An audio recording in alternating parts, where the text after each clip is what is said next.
Boruto and his team continue to battle against the snake dude with an attitude. It's Garaga, and believe it or not, by the end of the episode, Boruto actually ends up making a contract and gaining a brand new summon.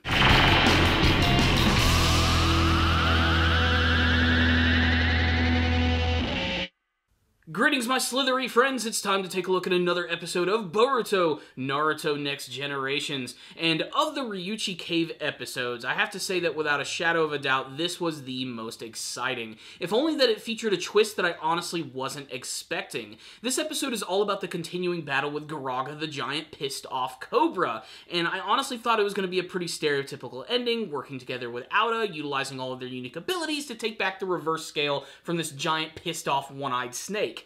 But no, it goes into a completely different direction by actually giving Garaga a surprising amount of characterization, delving into why he hates humans so much, and believe it or not, Boruto ends up making a contract with Garaga, and he ends up becoming his very own personal summon. The reason that this is so awesome is because, unlike Naruto, Boruto is kind of obsessed with Sasuke. He wants to learn everything about him, and he wants to sort of emulate a lot of his abilities, and I don't think it gets more Sasuke than being able to learn how to summon a giant freaking destructive snake. They could have gone the stereotypical route of giving Boruto a toad summon, just like his father, but I love that they're going in the exact opposite direction, and now he's going to be able to summon what is probably one of the coolest freaking snakes that I've actually seen from the Naruto franchise. And I have to say that this episode made me actually care about the character of Garaga. Like I said, there's a reason why he hates people, and it's revealed in this big flashback sequence of this episode where he actually did originally have a contract with a human in the past. The thing is, he was actually betrayed by this guy, and it was at this moment that he decided, well, fuck humanity, I want nothing to do with these guys anymore, and he started to have a lot of distrust of them altogether, to the point where he didn't really trust snakes, humans, or anyone. The way that this entire scene is actually catapulted is in a weird sort of way that could only work in the Naruto series. They come up with this plan, which I honestly thought was going to originally involve Inojin's drawing, because Shikadai came up with this plan that he realized that Garaga can only sense them in the dark because he can actually sense their heat, but Inojin's drawings aren't alive, thus they actually have no heat at all, and I thought that's what they were going to do, and it all ended with Boruto basically getting ready to attack Garaga at point-blank range, when suddenly they do that sort of weird genjutsu thing where they go into each other's minds and they're able to communicate with each other. Boruto's actually able to see this entire vision of Garaga in the past with his previous owner, and how he was betrayed by him by having his eye destroyed by a lot of lightning, and this is when Boruto proposes Garaga with a challenge. He plays in the fact that he's a complete and fearless being, and if he manages to play with those emotions, he can end up getting him on his side, saying that, look, if you decide to join me, you can actually see what happens when I run into Mitsuki, and when I save him, everything's going to be hunky-dory. But if I don't, that'll give you the opportunity to know that you were right all the time and that you can't trust anyone, and he would allow him to be eaten by the giant snake himself.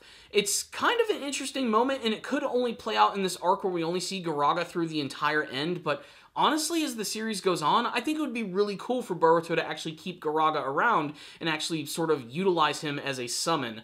Also, I thought it was really nice symbolism, too, when they actually saw each other and went into each other's mind. How Garaga, despite the fact that his eye is damaged, was able to open it up, and it's like this weird, blinding white eye. It's a very distinctive eye compared to his other, just like Boruto. They were actually able to sort of like have something in common in that moment. And I thought that it might actually involve Boruto's weird, confusing eye thing that we still don't really know anything about, but still is a great moment. And I love that when they decided to actually go back to the White Snake Sage, that Boruto summons Garaga directly in front of her, and she actually ends up revealing her true form, which I was so glad to see, afraid that we were not going to be able to see this giant snake again. But basically, she's just been using a genjutsu this entire time. She ends up giving Boruto her blessing, and they finally leave Ryuchi Cave with a brand new friend as they finally decide to go and find Mitsuki. And you know what? That could have been the whole episode. They could have stretched it out really thin, but they didn't. They actually gave us a really good B-plot, which I actually found myself enjoying a lot more as they're finally starting to delve a little bit more into this brand new villainous group, which is still kind of unknown, like what their entire deal is. Why did they recruit Mitsuki in the very first place? Maybe it's because they know that he is the brood of Orochimaru. It's kind of hard to to tell, but the whole subplot involves the character of Yurito, who was revealed in the last episode to be a traitor, and he's actually trying to silence this ninja who had that confrontation with Mitsuki, but he ends up getting found out because it really wasn't him there the entire time. It was a trick concocted by Mogi and Sakura, but he uses his ninja abilities to escape, and actually ends up running into Team Metal Lee, which I thought was really awesome because, one, it's great to get involvement from this team as they don't get a lot of showcasing, and they're an anime original team who barely appear at all in the manga version, so this is kind of like their time to shine. And again, they demonstrated that while Udon is a really sort of like unassuming and goofy looking character, he's a freaking badass in this episode. Him and Denki is too. You can tell that he's really growing as a ninja. You can't judge these guys by the way that they actually look on the outside. Like, Denki ends up getting captured, but he uses a fucking ninja flashball to escape, and then Udon gets behind this guy and immediately dispels a genjutsu. Apparently, Yurito was actually under a genjutsu the entire time, and while he is saved from this, it does appear that he ends up dying, and that's because this like weird white centipede creature appears on his back when suddenly it explodes.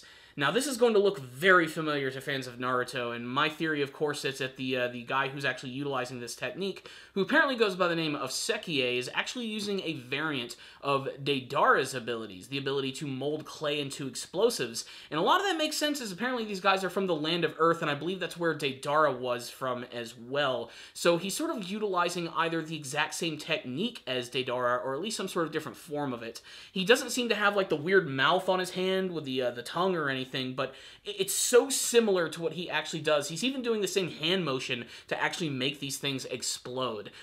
I don't know what these guys' deal are and why they actually decided to join with Mitsuki, but it's still an utter mystery, especially for Mitsuki as well. The overall plan that these guys have with having Mitsuki join their organization is still complete and unknown, and I think is going to be one of the driving factors behind making this arc really interesting. I also do like that we find out that the reason Mitsuki actually left that snake was to decipher a message to them to show that while he is going off, he might have some sort of ulterior motive, because when they had those guards there and they were attacked, they were actually getting ready to kill them, but Mitsuki actually used his snake to stop this guy's heart for a few seconds so the other guys would think he was dead so that they actually wouldn't attack him any further. So Mitsuki actually did end up saving those guards, but why is he even going along with these guys in the first place? Why does he want to join this group of mysterious dudes who bandage up their mouths and just do a lot of weird, creepy shit?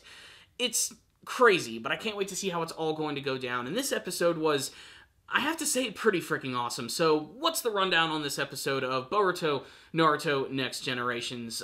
This is definitely one of the better episodes of this arc thus far. I thought the last couple were kind of just boring in my humble opinion, just kind of average episodes of Naruto, but this episode just had so much more going for it, especially in terms of the production value, which was a little better than I've seen from the last couple of episodes. I think one of the standouts is a scene that only lasted a couple of seconds, but it was actually watching Metal Lee's team battle against Yurito in the streets of Konoha Village.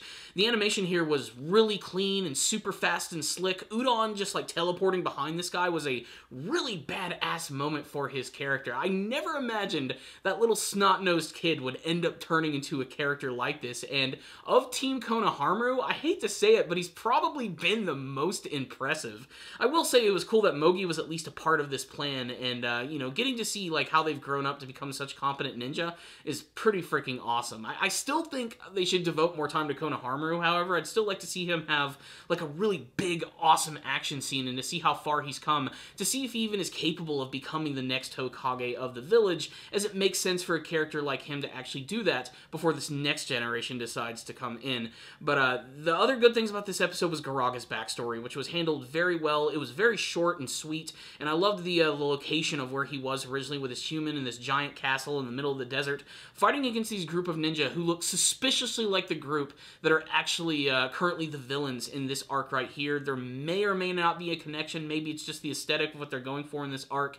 But it was a great, quick way to show why Garaga had such distrust in the actual humans. And I do like that he's actually going to be keeping his reverse scale, as that's going to keep him wild and insane and crazy. And as I said, I really hope that he's going to stick around in the series. I would love to see Boruto just bring Garaga out into the middle of a battle and completely shock everyone with this super giant destructive snake that can turn people into stone. It was just a solid addition to the series, I have to say, with great production value, some fantastic character moments for Boruto and Garaga, and the B story was surprisingly exciting and very intense and went into some really dark territory, actually, with Yurito getting freaking just exploded by that giant centipede.